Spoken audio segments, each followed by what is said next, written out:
Fox News confirming the U.S. has given notice to 60 Russian diplomats at the embassy and the UN, and they have 1 week to pack up and leave the country. Administration also ordering the closure of the Russian consulate in Seattle, Washington.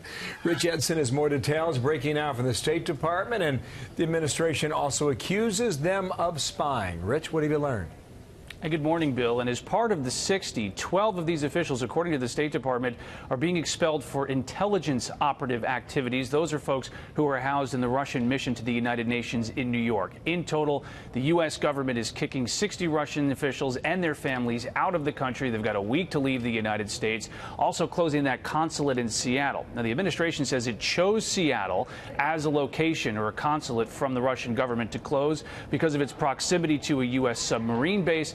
It's also near major Boeing installation, and as you know, Boeing not only makes commercial aircraft, but it's also a major defense contractor. As part of this, the State Department says in a statement, quote, "We take these actions to demonstrate our unbreakable solidarity with the United Kingdom and to impose serious consequences on Russia for its continued violations of international norms." Now, senior administration officials say the United States is not yet recalling any of its diplomats from Russia, but it's likely the Russian government's going to do that for the United States. We've contacted the Russian government, asked them for any type of response that they may have to this.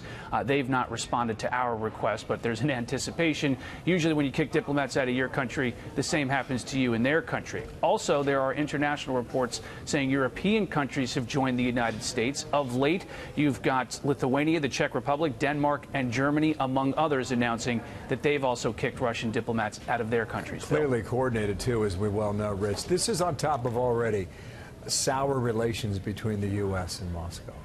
Right. And administration officials over the last couple of months have been saying that they've really reached the end of the rope with Russia on a number of different fronts, whether it's election interference around the world, whether it's continued interference in eastern Ukraine, the support of the Assad regime in Syria. The Trump administration came in, like other administrations, wanting to work or an attempt to work with Russia.